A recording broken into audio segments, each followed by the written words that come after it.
as he faced on July 1st. It's just not the same team, and I don't know. I hope you guys are right. I hope he goes in the bullpen, and I'll feel a lot better for it. Worst case, hopefully he's like game 4 with a really short leash. But the funny thing is, this is just kind of off Price a little bit, but the funny thing is when we look back at that 2013 run, we had to go through Price in the ALDS. We had to go through Porcello in the ALCS. And then in the World Series, all of a sudden, Joe Kelly's on the other side. It's just a funny little thing. Yeah. But back to Price real quick. Just concerning this series and this start, he's 7-0 with a 2.96 at Camden Yards in his career. So that's a fun stat. Yeah, that's good. I don't expect he'll have too much trouble with them. And no, he almost threw a complete game he did throw a complete game the last time he was out there. Okay, yeah.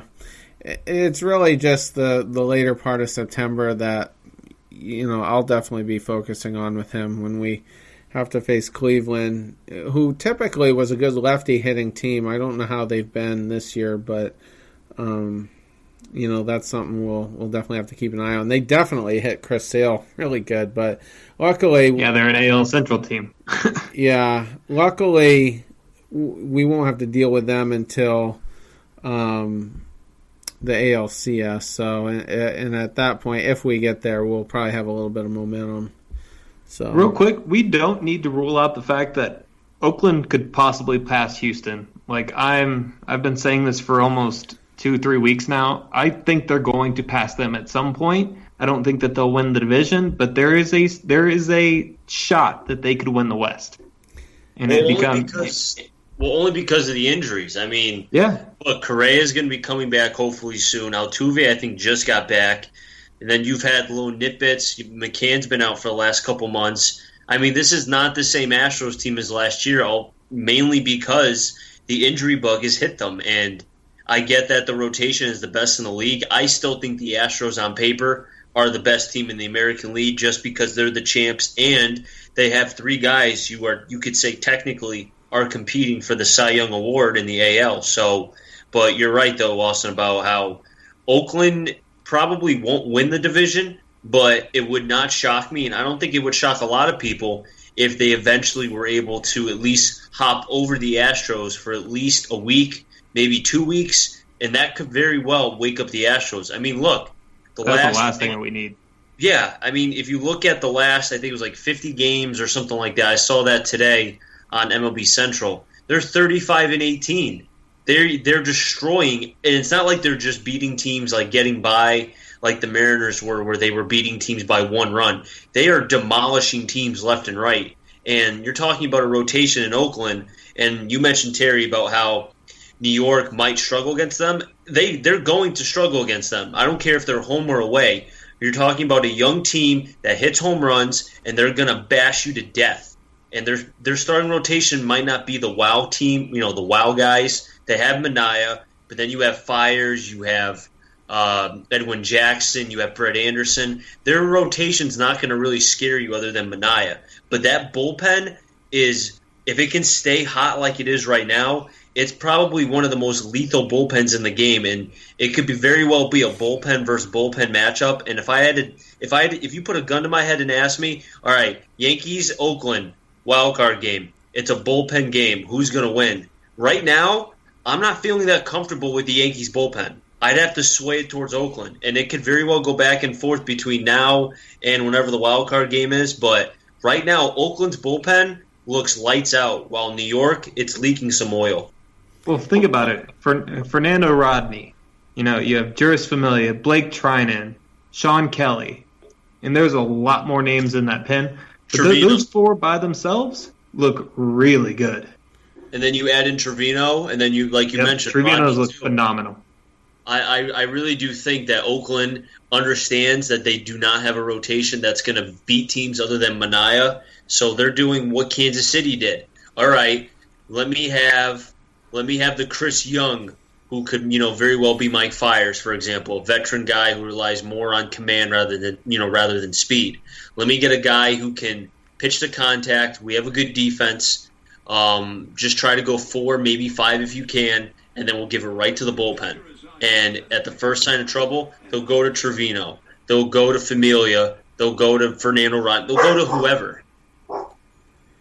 So think about I'm gonna touch on the Astros one more time, and then we can move on, obviously.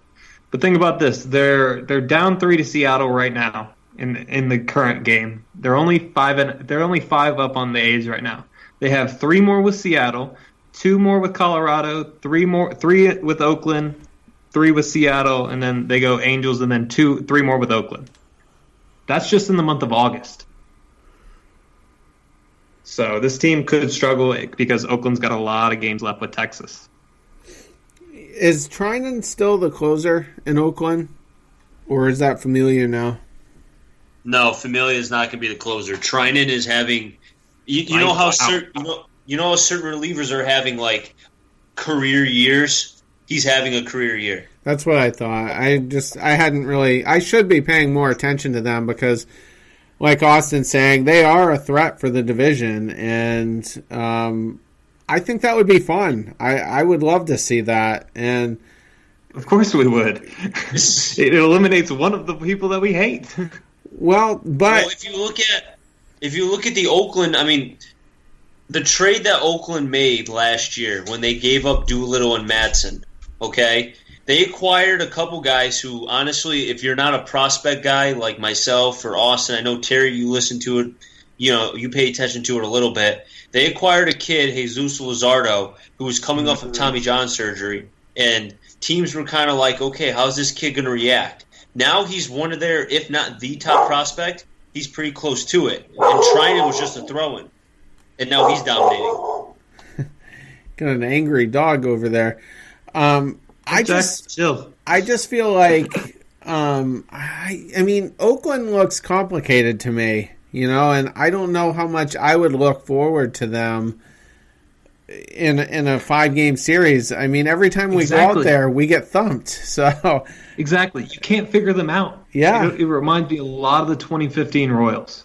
Yeah, that's a great comparison. Whoever the first Royals team was, I think it was 2014.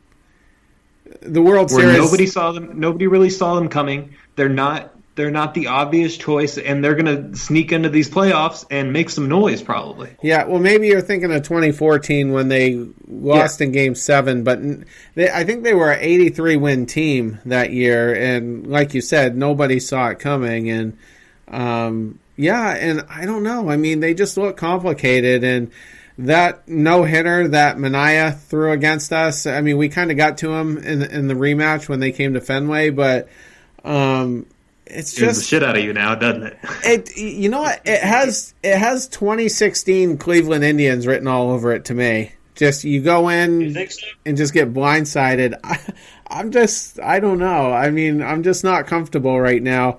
Here's a question for you. I'm honestly, as good as this team is, I got like PTSD from these past couple of years. I'm not comfortable with anybody. Exactly. So it's going to be uncomfortable either way. Exactly. And I was really hoping Dave would be on the show because you saw the little, back and forth we were having on Twitter earlier. And the one thing that drives me nuts, and this isn't just David, this is everywhere, every day, every area of social media where people are like, oh, we got 80 wins. We got nothing to worry about. Well, that's not necessarily true because I think there's a difference between teams that are built to do well in the regular season, and then there are teams that are built for the postseason. And I don't know that we're a postseason team because, like you were saying earlier, Austin, none of these guys are proven. We don't have a single starter in our rotation that has a win as a starter in the playoffs. And the guys in our lineups, I mean, Mookie Betts, we're obviously talking really short sample sizes here, but some of them haven't exactly thrived. And now suddenly we're having bullpen questions as well. So I'm not taking anything to the bank. And I don't know that we're going to get past the ALDS, and there's a lot of scary matchups. The only relatively safe matchup to me is Seattle, and that's like an extreme long shot. Yeah, because they look awful, except for apparently tonight. But that's a division game. I don't take anything with those at this point. Right. Division teams always play division teams better because you have so much tape on the guys. Yeah, exactly. Chris knows that. Yeah, I mean, and the Orioles, I mean, would we be shocked if they split with us? I wouldn't be shocked if they took one. If they took one, okay. And that's probably realistic. They're still the O's. I'm sure that's probably what's going to happen, but I mean... If they're going to take one, it'd be tomorrow, I think. Just because Bundy's got like a 2 ERA against us. Yeah. Bundy's the only good pitcher they have. Yeah. Yeah. They traded Gausman for whatever that was worth. I was never high on Gausman, to be honest with you. That team is just in ruins. It's just ridiculous. Well, Baltimore doesn't know how to. Baltimore can't develop pitching. That's why the guys they acquired are all great and they have potential. But I just worry that unless they revamp everything in that organization. I mean, look, the last pitcher they developed was Eric Bedard, and we're talking like early 2000s before Austin was even born. Shut up. In their defense with Eric Bedard, that's how they got Adam Jones. Well, yeah, and they got George Sherrill, the big hefty lefty that had saves. I think he led the American League in saves for 2 years. But still, that's beyond the point. The point is, Baltimore can't develop pitching. I mean, look, I can guarantee you right now, Gausman will win 14 games next year for Atlanta. Watch. Mark it right now. Run support, I'm sure it's a whole lot better to be on a winner. Your morale's got to be a whole lot better, and I guarantee you that turns into pitching. I mean, Evaldi's a good example of that, in my opinion. Well, here's one for you. When was the last time the Red Sox developed a starter? And don't say Erod, because, I mean, he was like basically AAA from when we acquired him. Yeah. You got Lester. That would mean that the Orioles developed him. They did. Well, sort of. Yeah, I guess you could say that.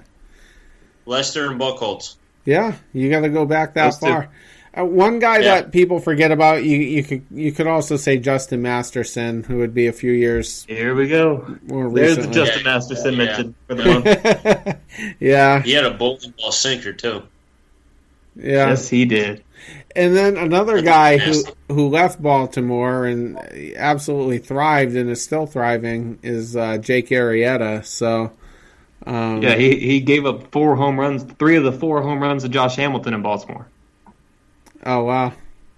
Little fun fact. Yeah. Yeah, and then the Cubs kind of figured him out and still thriving in Philly. Yeah, and they got a World Series and a Cy Young out of him though before he left. So, a little. We kind of got a little off there, but that's fine. And then Sunday, Chris Sale. Informational. Sale has like a 0.27 ERA in his last 5 starts. Do you think Baltimore's gonna raise that or lower it even more? Who's gonna raise it? Yeah, got me on that one. Unless Chris Davis remembers that he's the first baseman that can hit. Yeah, I mean, he hasn't figured out since basically 2015. Well, they lost Machado, they lost Scope. Adam Jones. Yeah, well, Jones could. Trumbo maybe. He's another one that just forgot how to hit. Yeah, I mean, I was kind of wondering if the Red Sox might make a play on him after that. Like, I text Chris one day. I was like, "Why is nobody looking at Mark Trumbo?" And Chris, do you remember what you said? No, but I think it was something along the lines of he strikes out way too much. Strikes out way too much, and nobody goes for raw power anymore. He's not one of the new school guys. No, power's not. Power is cheap. What was it? 2 years ago, I read a stat that over 40, I think it was 47, 48% of guys in the major leagues hit over 20 home runs. So when there's a lot of, what's the saying? When there's a lot of quantity, there's less want. But when you need more of it and there isn't a lot of it out there, then it becomes a wanted commodity. True. Yeah. So yeah, and it, like you said, his strikeouts are high and not a good OBP guy. So, yeah. So it's a good thing that I guess the Orioles got stuck with him. And I think he's got 2 or 3 years left on that deal as well. It was